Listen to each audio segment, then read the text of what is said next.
Our plant isn't straight. Neither are we, so that's fine. I think I'm gonna name him Fred Philip. Or Fred Phil. Phil Fred. Phil Fred. I hope Fred doesn't fall over during the podcast. Listen, that bitch rolled onto the fucking streets today. I was trying to get into the tram and I put stuff in my bag and I placed it on a seat, an empty, and it just fell over and rolled on the streets. And I was like, okay, fuck, am I going to hit and run because of a plant? Yes. Yeah, no. Very much alive. Yeah, you and the plant made it here safely.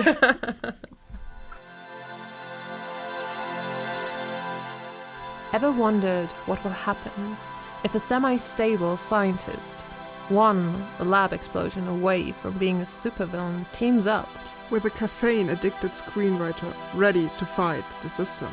Well, buckle up, buckaroo, 'cause we're about to dive right in to the madness of transdimensional travels.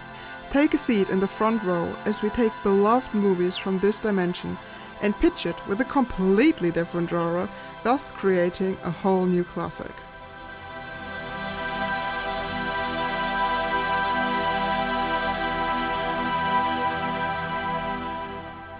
Hi, I'm Mels.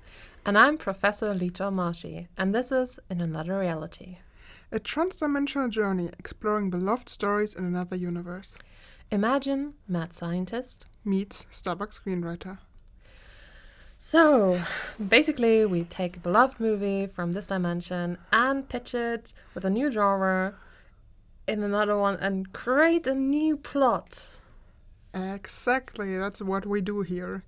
In the, a lab, pitching room, a mix of both. Yeah. Studio.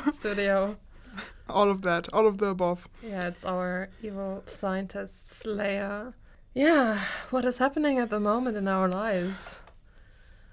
Yeah, I'm having finals. That's still a thing that's happening. That's still a thing that stresses me out. In like 10 days, I think in exactly 10 days, yes, I have to upload the concept for the video I have to produce for my finals. That's like part of the whole thing. There's something where you just have the usual finals where you get like some kind of different problems, questions. Yeah, question was the word I was looking for. Solutions to find. Yeah, I get different questions about like different topics, and then I got another one where I have to be in a room full of other people and do some practical work on the equipment, which I'm not looking forward to, but that doesn't exist for me right now, because if I focus on that while I have to finish the concept, I think I would be just like in a corner screaming. Right now I'm just thinking about doing that. I'm not actually doing it, so yeah. That is what the inside of my head looks like at the moment. That's a great mood, honestly. I'm gonna be in hospital in 10 days. Yeah, so what we're trying to say is we're doing great. Yeah, we're doing amazing. I'm worried I'm gonna break down during the recording because I don't get enough air. Because I had a new flare-up, and yeah, having lungs is apparently something really difficult. But yeah. What I did this deep breath, I was scared that you need to cough again, but it's okay. We're doing great. We're just gonna take it slow. Yeah. Take a lot of deep breath. Oh God. What I wanted to say was the last few times I wanted to bring pens I bought like a month ago or something. I wanted to bring them to the recording because I thought I was like, oh my God, those are for the podcast. And then I forgot every time. But this time I remembered. I forgot that I remembered and was surprised when I opened my backpack just now. But I remembered. So I'm going to get them. Fuck, pants. Ooh. Also, I need to point out the earrings Maz is wearing at the moment because they are our non-binary Masters of the Universe earrings. Like they're Saturn earrings, and I'm hyping. Yes. Actually, pointed that out on Twitter. I made a post on Twitter with like our own merch. Check. Because I'm wearing the Kite Spy Carrot t-shirt and earrings on brand also check. So if you follow us on Twitter, you already know. But yeah, no, I saw those pants in like Teddy or something and I was like, okay, no, those are perfect.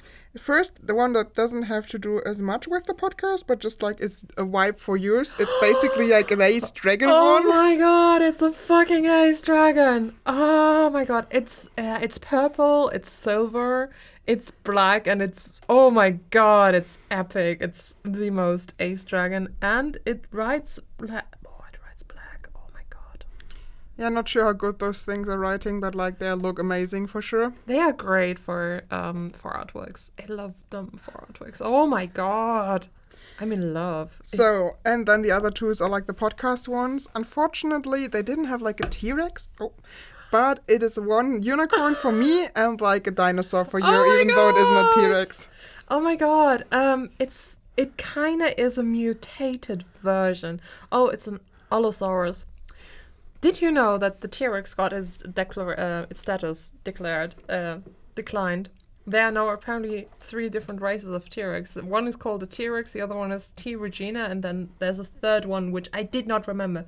Because through the evolution of T-Rexes, they started getting slimmer, and the slimmer ones, they are called Regina Rex, something like that. T. regina or something? I don't know. I read that and was really mad because the T-Rex is a T-Rex. Do not come with me. I mean, it was a great article, but it got me so mad. Oh boy. Yeah, no, yesterday we talked how great it would be to have like if like dinosaurs came back, but like in the like as big as like dogs are, so you can have them as like pets.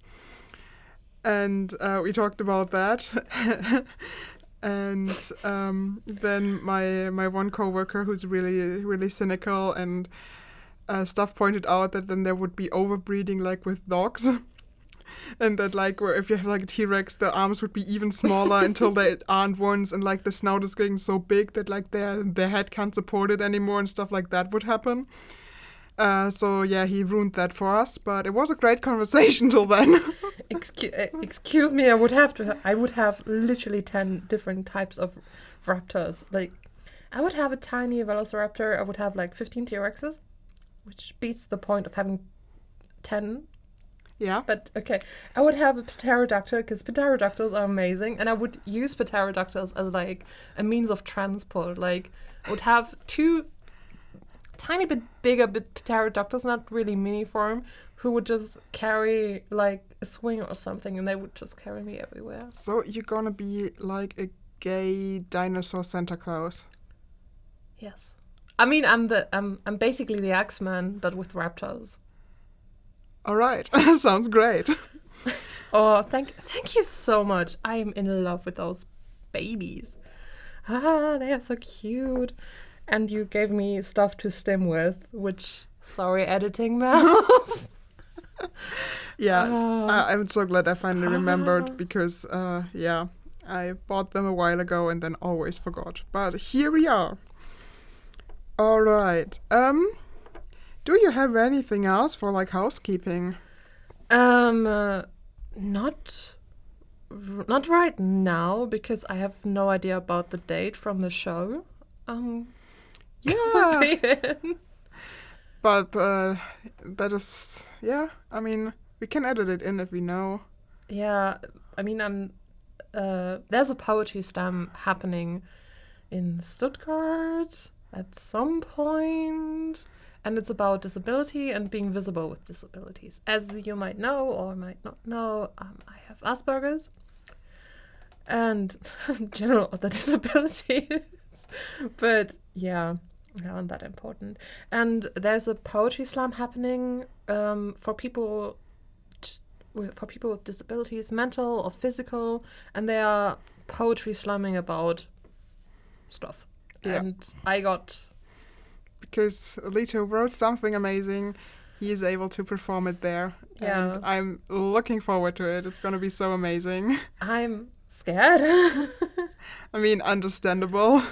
But yeah, I mean, it's a bit weird because, I mean, I'm allowed to perform in English, but I have to write a German translation. I started doing a German translation, and the problem is I'm doing so many inside things which you can't translate into German. yeah, that's hard. I get that. But no, I'm confident that it's going to be amazing, and as soon as we have like infos or a date, we're going to tell you what's up with that. Gonna be a live stream of it, but obviously you can find it then on YouTube if you want to. I mean, no, we definitely gonna give you all the informations. Awesome. Yeah, other than that, I don't think I have anything. We have snacks from the amazing Hannah here. Yeah, from America. They are hippies, natural vibes. I'm really looking forward to try them. I have to say, the bag is even more empty than a fucking lace. Yeah, bags from snacks is a thing for itself, so yeah. Yeah. But so, no. Thank you very much, kiddo. I'm looking forward to try them and looking forward to send you summer parcel. I've already spotted some stuff. Awesome. Okay, you're bringing the movie today. You're bringing the movie today. No, you're bringing the movie first. I mean, we're both bringing a movie because we always record 2 episodes. But usually Leto goes first because I'm ending the recording and then you're going, and we have to record in the right order or everything is fucked thing. So here we go. I hate this medication. It makes me so fucking woozy. Okay. Woozy is a great word. It's the only word I'm gonna use to describe my my general well-being. Okay. So I prepared, obviously, mentally I prepared for bringing my shopper right now, so I need to get... I don't know what the fuck was wrong with me today. I'm blaming it on medication. Okay. Have you any idea what kind of movie it is? No, I thought about it, but then I didn't have enough brain space to think more about it. No idea. Okay, fair enough. Okay, every time I'm having like a mental down or something, I retreat to my favorite movies and my favorite books. Because it's like this weird springtime, I always have this thing in spring where I'm very into Jane Austen movies and Jane Austen books. So I'm bringing a Jane Austen movie today. That would actually been my only guess. That's maybe Jane Austen. Yeah. Should have said it. But no, makes sense. That's what I'm trying to say. Makes sense for sure. So you aren't wrong with that thought. I'm bringing my favorite ones. My favorite one, not the favorite. Oh boy, multiple movies in one episode. I mean, no. I mean, if I would have brought Sense and Sensibility, yes, it would have been multiple movies. So because I want you to actually watch Pride and Prejudice before I'm bringing it onto the podcast, I'm bringing a more or less unknown Jane Austen movie, which is the older I get, the more I relate to the characters. It's Persuasion. I've heard of it, but I have no idea what's going on. Okay. Note, I'm bringing the 2007 version because the 1995 version has actors in it which I really cannot stand, and their Wentworth is far too old. I mean, I can't stand the actor of him as well, but yeah. So it's a literature adaptation, which took a bit of liberty with the source material, but I'm not mad for being a bit having a bit of liberty with the source material. We're doing great today. We're doing fine. So, basic plot, we have Anne Elliot, that's the main character. She is spinster, which means she's unmarried, age of 27, who once was engaged to Frederick Wentworth, who was a, back then, sailor, commander, and they had to break up the engagement because her father was like, you can't marry anyone from the Navy, he's penniless, blah, blah, blah. And the bitch of Lady Charlotte or something. I watched that movie yesterday. I hate this character so much that I'm refusing to remember her name right now. She persuaded, hence the name Persuasion, and to break up the engagement, even though it was like true love between of them. Okay, we skip ahead. 8 years later, Anne Elliot, as I said, spinster. She has to move out of her childhood home, Kellynch Hall, because her father, Sir Walter Elliot, got in debt and he has to rent the apartment. So yeah. Their family moves to Bath to set up a new life and something like that. But here comes the twist of fate. It's rented out to the sister, Admiral Croft. Yeah, the sister and Admiral Croft, her husband. Fine. Who's like the wife? She's the sister of Captain Wentworth. Okay, so it's the sister of the guy she was engaged to and the husband of the sister. Yeah. Okay, yeah, got okay. it. That's the guys who rent then. So, okay. Here we go. Anne then visits her sister, her other sister. She has like 2 sisters or something. Yeah. In Uppercross. And there she is reunited with Captain Wentworth, who is now a captain and rich because he fights in the Napoleonic Wars. My favorite period of time. Whoever knows. And they don't really talk to each other. It's really awkward, and both of them suspect the others to be married, and it's all very cold. Then Captain Wentworth invites like everyone, like the whole party, like the Musgroves. Those are her sister who got married, to come with them to Lyme. To visit his best friend, Captain Barnwell, and Captain Bannock. Captain Bannock is my boy. Listen, he's my boy because he loves poetry. He loves the really gloomy, sad poetry, and I'm always like, that's my boy. That's my boy right there. And he's a recent widow. Anyways, Anne's cousin, Louisa Musgrove, is a very delightful, young, playful thing. Really sweet girl. She's kind of flirty with Captain Wentworth, and she has an accident. She jumps from the cop. That's like, there's this coastal area and there's this way of walking. She jumps down there and hopes Frederick, that's Captain Wentworth, would catch her, but he doesn't, because like she slips and she cracks her head open. Oh, yikes. It's a great scene. It's not a Jane Austen story if nobody is near death. Anyways, yeah, Anne then tries to take care of her because she's somewhat of a nurse, but is then sent away because her sister is being a bitch. And then Wentworth, Anne, and Harriet is the sister of Louisa, travel to Louisa's and Henrietta's parents. And Anne and Frederick do not talk the whole time. Do not talk. Like, I'm like, every time I'm watching this movie, I'm like, come on, talk to each other. Damn it. Talk to each other. Sort out your feelings.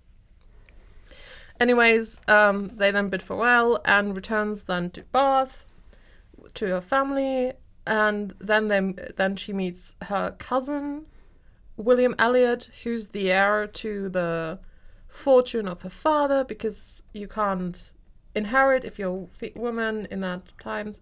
I mean, technically, there's an American system where you can, but complicated. Yeah, I see. Not gonna explain that. Gonna ask Mel to link a great video about inheritance down below. Anyways, William Elliot then tries to court Anne Elliot. They are cousins, which is weird, but those were the times. And Anne is like, I really do not want you. You're weird. And he's kind of a fortune hunter, even though he's rich. but he wants the Sir title of Sir Elliot, which he will get if he marries Anne. Anyways, after a long, awful time of misconceptions of engagement, like Anne thinks Captain Wentworth is engaged to Louisa, which isn't true because Captain Benwick is engaged to Louisa. And obviously the word travels that William Elliot tries to woo Anne. So, yeah, anyways, dramatic scenes happen. They run. A really amazing letter happens.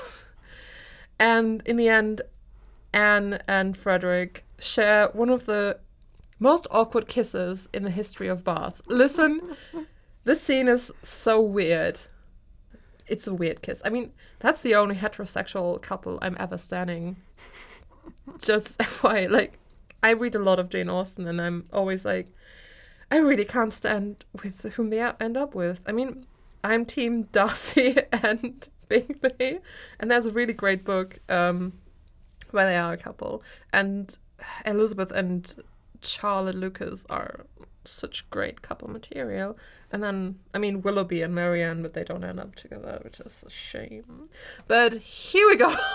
Yeah, I'm just trying to get all the information in my brain because I really have not a lot of ideas about like Jane Austen stuff. Yeah. Even though I really want to get into it because like I know her work is great and I know people love her and I know I would love her, but me and time and actually doing stuff.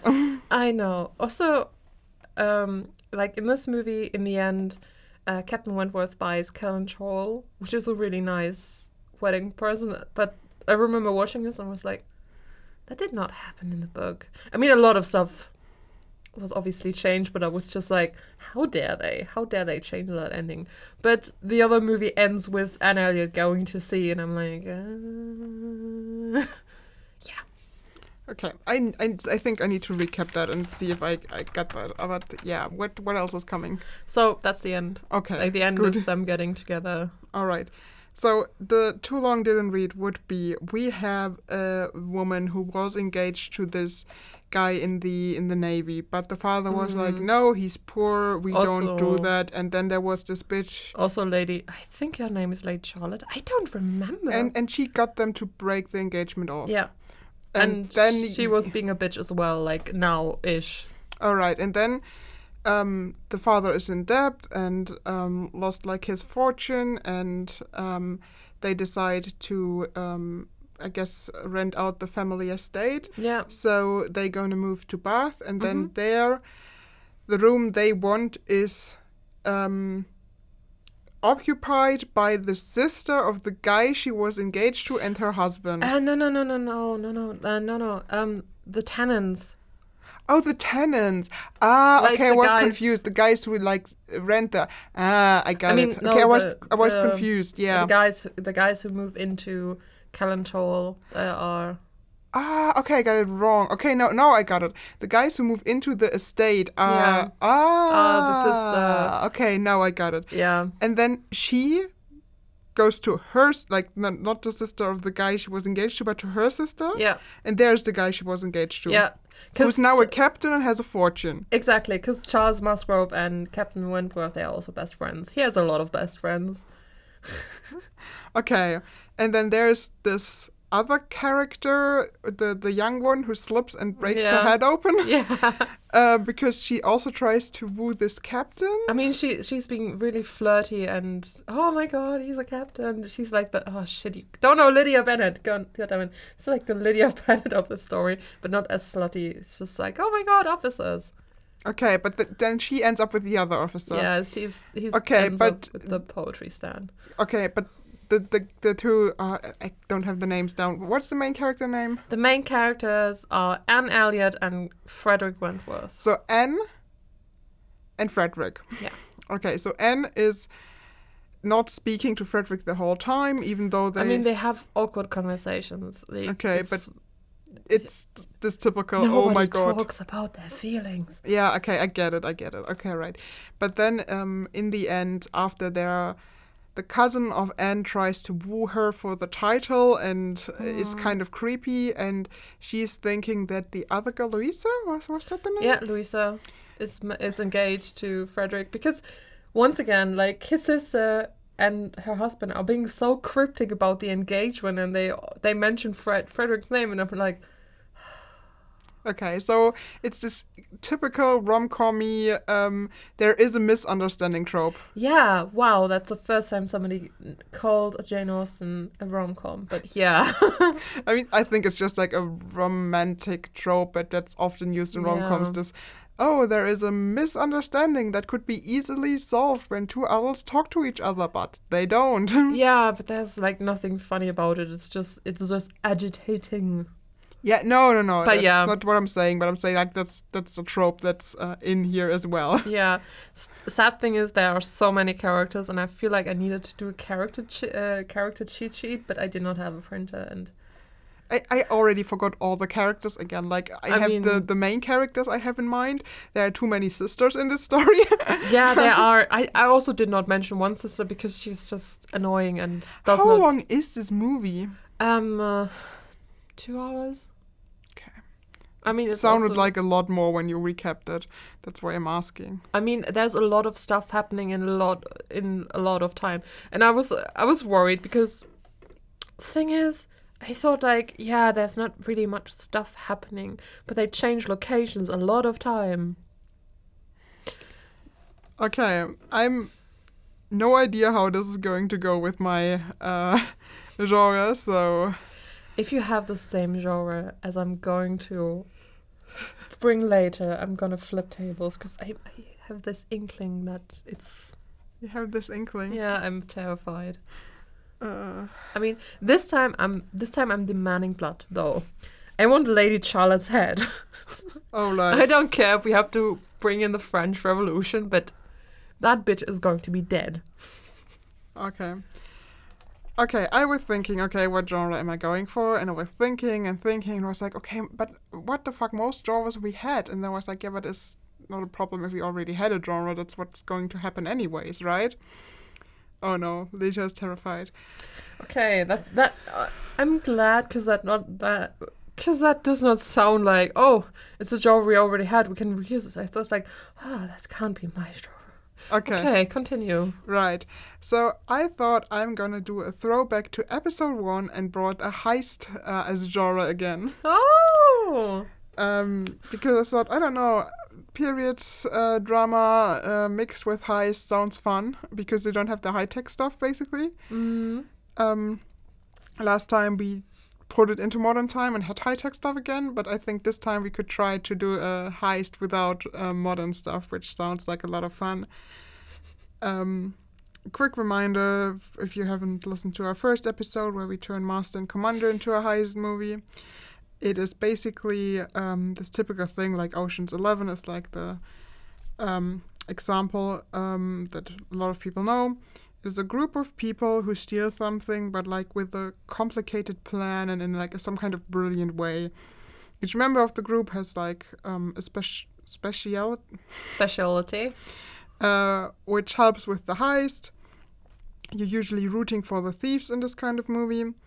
And often there's like one kind of plot twist that makes the plan even more mind-blowing and brilliant as it already was. Yeah, that is the genre I'm bringing to this movie with 10 billion characters, apparently. Okay, this is great. So, I love the fact that we have 2 movies set in the Napoleonic War era, which are turned into a fucking heist movie. Like, let this sink in. Okay. Yeah, thinking was stuff of the other movie, not this one.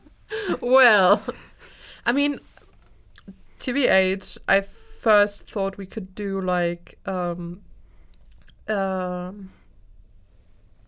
prequel to Persuasion, like what happens in the 8 years before. So it would be, because I mean we have all these captains, like we have Captain. We're not on the sea again. We're stealing a boat again. Oh no, it is happening again. Listen, what if all the captains are just gathered together and they are like a secret spy organization? And Anne Elliot and Charles Musgrove, they are like the undercover police. They have to kind of stop them from breaking breaking and stealing stuff. And, like, along the way, at some point, Frederick and Anne, like, catch a glimpse of each other, and they don't recognize who they are, and it's just awkward tension. Okay, so basically we're doing a prequel that I'm thinking Mr. and Mrs. Smith kinda. Yeah. That they're engaged but on opposite side, and that's why the father don't want the engagement, because he knows they're on opposite sides, but she doesn't know that, and then there's an operation and she finds out and he finds out, and then they break off the engagement because they think, oh, the other person just did it to use me for like that kind of plan. And basically the movie stays as it is. It continues, and this is this kind of awkwardness just sprinkled in with, oh, I thought you betrayed me, or I thought you betrayed me. Yeah. But we're building the prequel to that, why they broke off the engagement. Even though we are giving the father too much credit, he's a vain bastard, and he's an awful character. I feel like Charles Musgrove has to be our key to it, because he's the caring character, and he's Who is he? He's the husband of Anne Elliot's sister. Charles wanted to engage originally to Anne, but she was like, nah. She's the husband. No, she. She's the husband. He is the husband of one of Anne's sisters. He's the husband of Mary, Anne's sister. Yes. Okay. And he's great. He's great. I like him. I'm always really happy when I'm having him in my Jane Austen memory. I don't even think I took that home with. I took that to the New Flood. Oh God. Moment of silence for everything we lost while moving. Okay, so we need to do teams now. Here we go again with the teams. Here we go again. So we have honestly, and on the one side we have Anne Elliot. Yes. We have Charles Musgrove, obviously. Yeah, I guess we have all the kind of people who are associated with this family, right? Yeah, but they're all terrible. Like, Louisa and Henrietta are the only okay characters from that family side, but the problem is they would have been like kids, even though spy kids, like tiny spy kids who do heists. Yeah. Okay, all right, here we go. Yeah, but I mean, they doesn't have to be great to be on our side. I mean, they can realize in the end that both sides were kind of shitty, or they realize that they're standing on the wrong side. We can have that in the plot, I think. I mean, TBH, the Captain Wentworth side is like the only acceptable side here. Let's be real. Because all the characters on Captain Wentworth's side, they are also lovable and so babies. Harville, that's the other dude. Also, I just want to point out that Jane Austen made a gay joke in this book, which sadly didn't make it into the movie. Like, other great scenes did not make it in the movie. It was the quote, "Oh, I've known many admirals rear and front."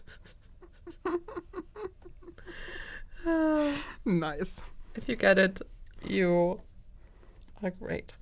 Anyways, the thing is, I'm thinking, I would say we have like two. They're both thieves and trying to out-thief each other. I would say, like, they're both teams and trying to steal like maybe the same things all the time and trying to outdo each other. And yeah, I mean, obviously we can say, okay, the team with the captain, team captain. I just yeah, it's team captain, but the other team isn't Team Iron Man. I mean, I was going to say you can form alloy, which is a kind of iron out of an alien, but there you go. But I forgot what I wanted to say. Wait a second. You were Team Captain, then Team Iron. No, yeah, right. I wanted to say that we can say that like the team of the captains is doing it for like the for king and country. Sorry. I want to say for a good reason, or have like a moral or something behind it, which makes them They are privateers, basically. decide that the viewer will pick, and the other ones are doing it just for the personal gain of the father because he's in debt. Yeah, makes perfectly sense. So, what we could do? I mean, obviously the captains are all working for the navy, and they do plundering and stealing in the name of the king the whole time during the Napoleonic Wars. Yeah, but that's not good. Stupid Napoleon. It's not okay for military officers to just steal and plunder in the name of the king. We don't like this. But it's Napoleon. We do not like Napoleon. Napoleon is our mortal enemy. Yeah, of course we don't like him, but that doesn't mean we can just steal from people. We're stealing from Napoleon. We are not stealing from Napoleon. Why aren't we stealing from Napoleon? He's right there. I mean, I'm all here for stealing from Napoleon, but we're talking about...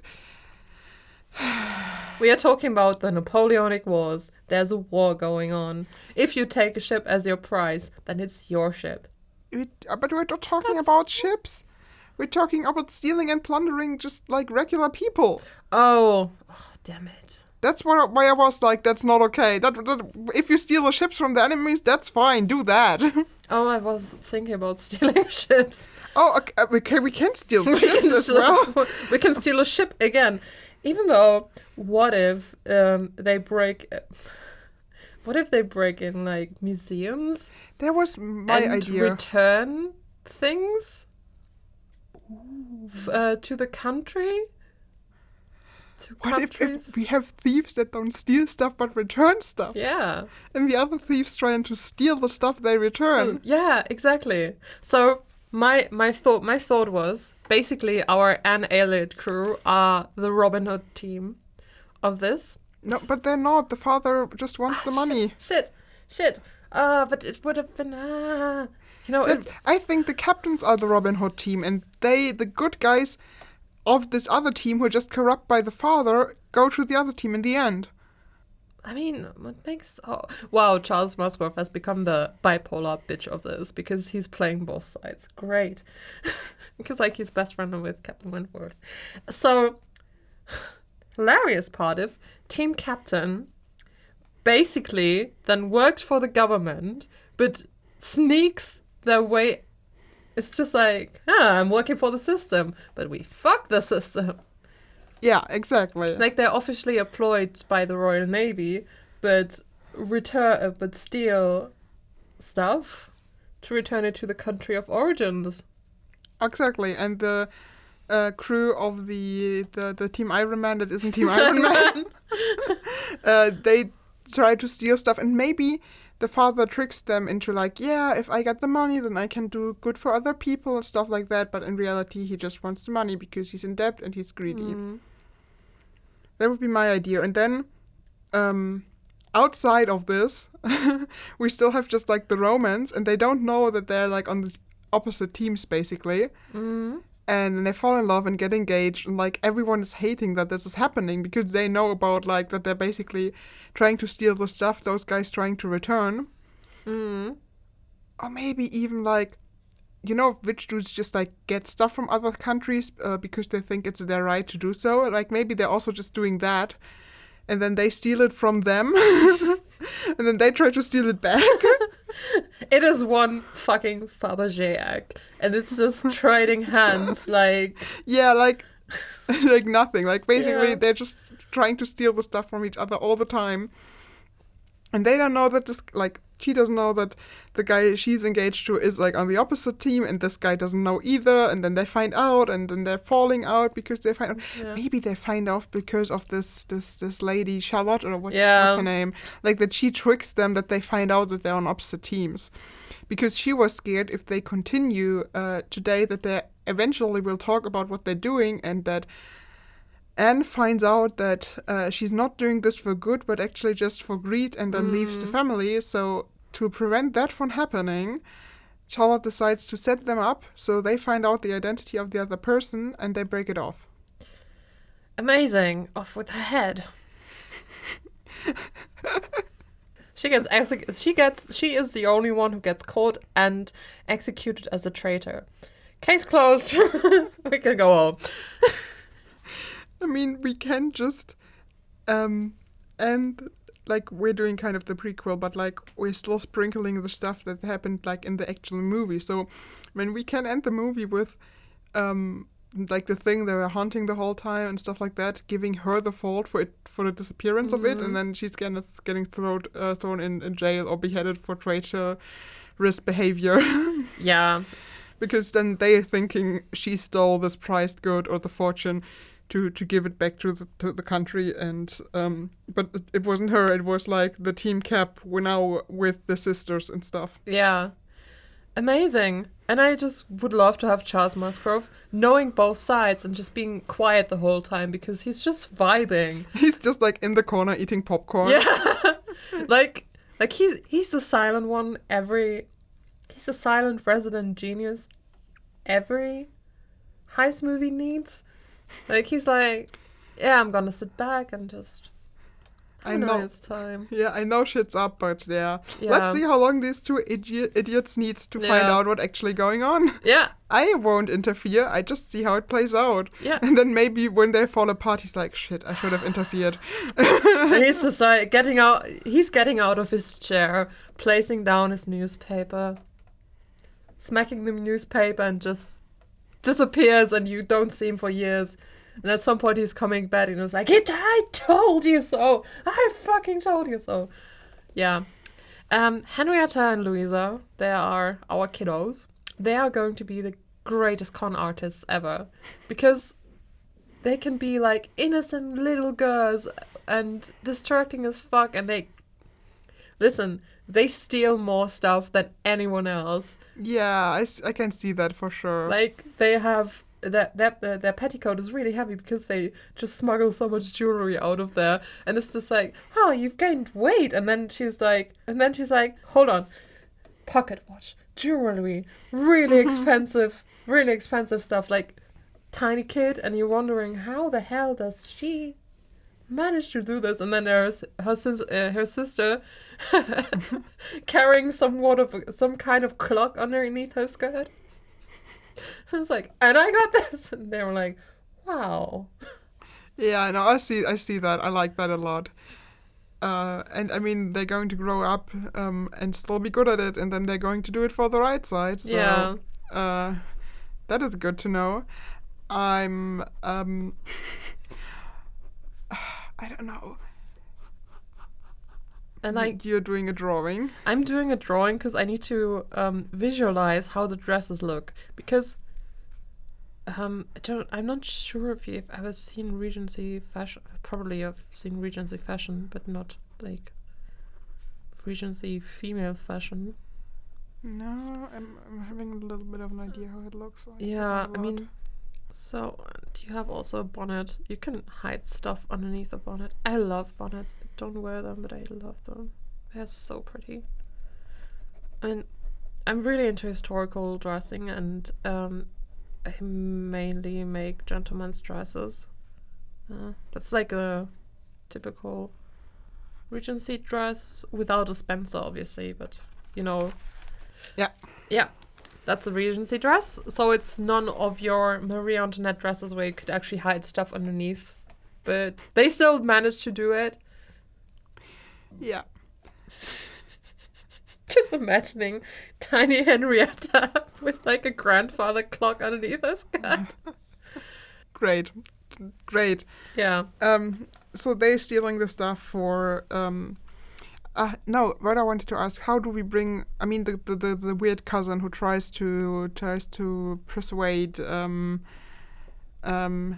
like, I guess he wants to take up the family business again because he's all about fortune, and wants them to join his side again to like steal stuff because he wants to become rich, like on top of the I want the title and.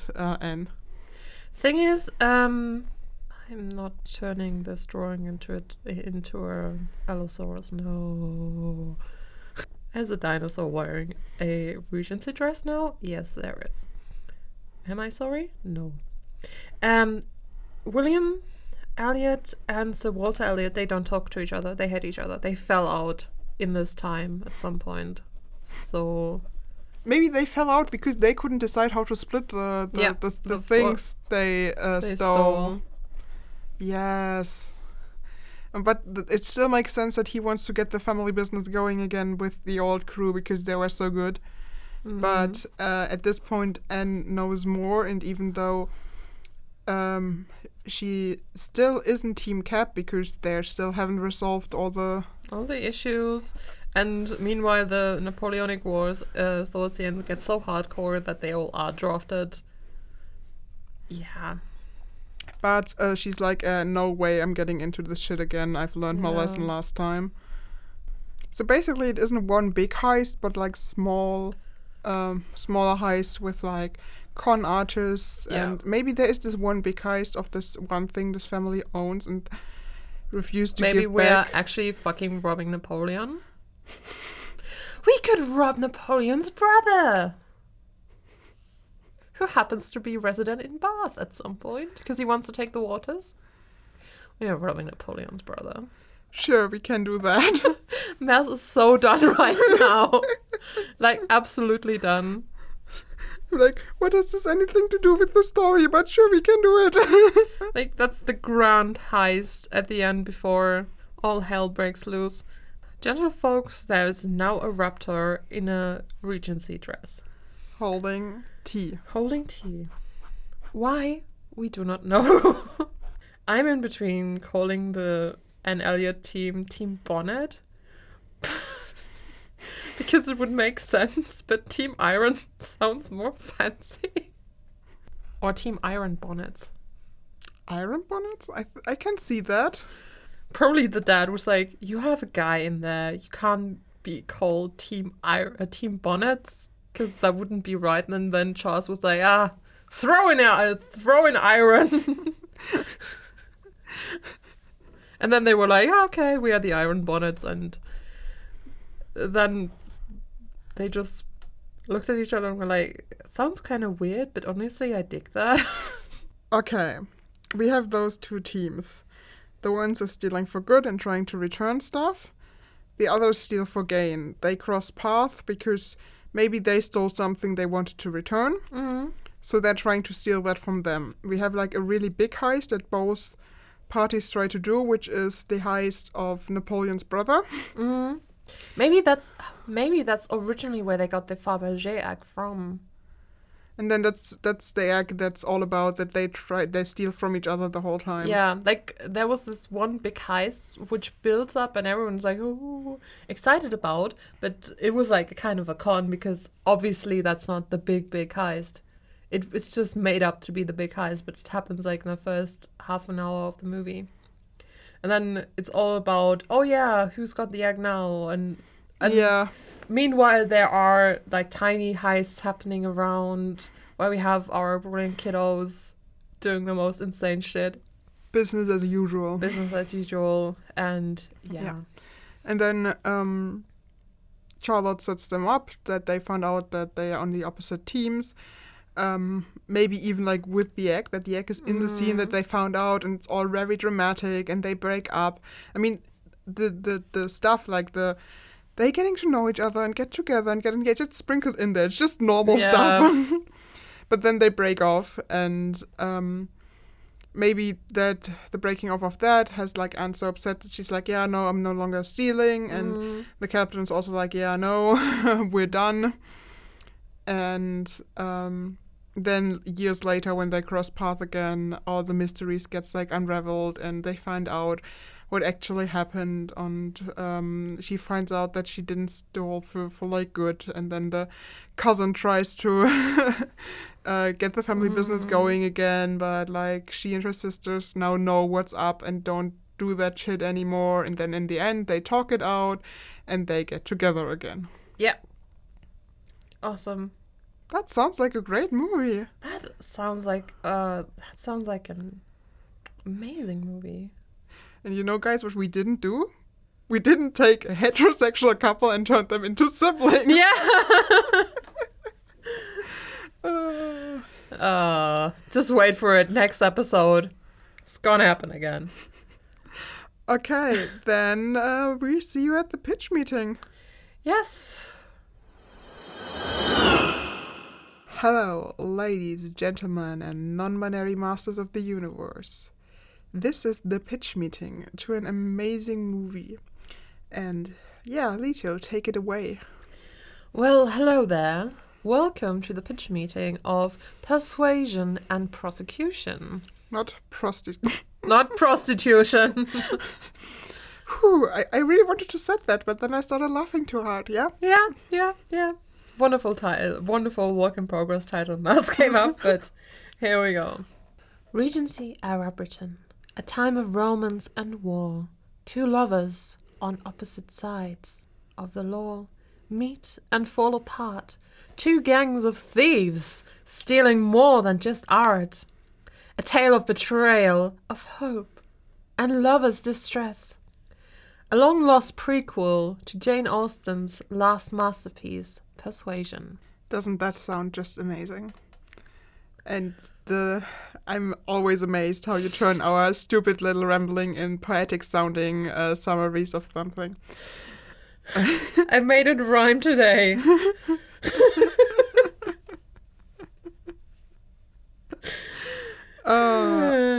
Awesome. Yeah, we once again couldn't find the budget, so just give us money. Yeah, just give us money, please. Also, I'm demanding Rupert Parry-Jones to be our Captain Wentworth, because he's the only Wentworth. Yes, he will not have any discussions. Yeah, give us money, we like this movie. That's I mean, it was a straight-to TV movie for a Jane Austen festival thingy, so there was no budget, which is great. Before we do our normal kush, I would like to shout out an amazing podcast made by two queer siblings called Austen Therapy. They are basically like us, just opposite gender. One sibling is they are they, both of them, so I'm using the word sibling. One of them is a huge Jane Austen nerd, and the other one has no idea about it. And they are currently reading Pride and Prejudice together, and one of the siblings makes like assumptions the whole time, and I'm laughing my ass off the whole time. It helps me a lot at the moment to have a good mindset. So I would like to shout out them as well. And then I would also love to shout out the YouTube channel Ellie Dashwood, who does a lot of great things as well, Jane Austen related. And there's going to be a link to her videos upon Persuasion down below, because I feel like that's important for something. I mean, yeah, it's really complicated. I didn't quite get the plot, even though I now made a new movie out of it. So, yeah, no, I definitely link this below, and maybe the podcast, if I find something where you can link them. Probably there's something. They're on Apple Podcast. Okay. I haven't figured out how to download episodes so I can listen to it on the train, but I will. I can help you, maybe. Amazing. Yeah, no, those two things sound great. This podcast sounds a lot of fun, actually. It is as wild as ours. So maybe if I at one point know actually the Jane Austen books, maybe I'm gonna listen to that as well. Okay, yeah, as always, for updates and episodes and memes and shenanigans, you can follow us on Instagram at J.E.L.Lehnsherr _official.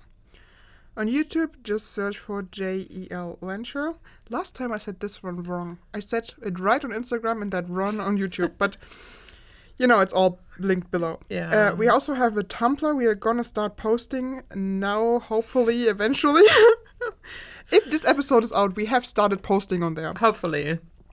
It's just in another reality, and on Twitter we are at @inaliare_pod.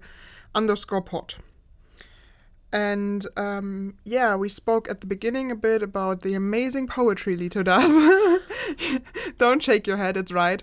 If you're interested in more poetry from Lito, more than just the summaries he does, you can find those also linked below, or just search for J.E.L.Lehnsherr, and you can find those books on ePubly, or just ask your local bookstore about it. We're also on Amazon, but we're not supporting that, so... Don't forget to mention Kaufland. Oh, I almost forgot to mention Kaufland and eBay. You can find those there. I'm so sorry, I forgot that. Also, I think Barnes & Nobles, but I'm not sure if it's off again, because there was like a short amount of time where you could buy the books on Barnes & Nobles, and I was like, yeah, made it. But yeah. Oh, it's my turn. It's your turn. Shit. As always, if you like us, subscribe, like, review us on Spotify and Apple Podcast. And as always, if you're in the mid of a heist and you for some reason have one of our bookmarks, you can leave that behind at the scene of crime instead of, the treasured art.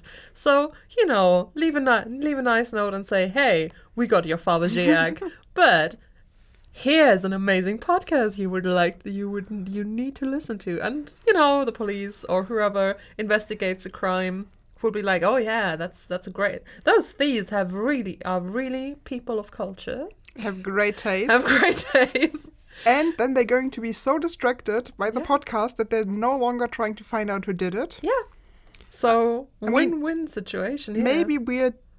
Maybe we might be in question, but still. Yeah, that's what I wanted to say. That's maybe, but we don't think about that. Just do that. It's fine. Eat the rich and so on. Tax the rich. Eat the rich, tax the rich, and refer our podcast to the rich. It's going to be... this needs to be on the t-shirt. Thank you for listening. Yeah. And safe travels until next time.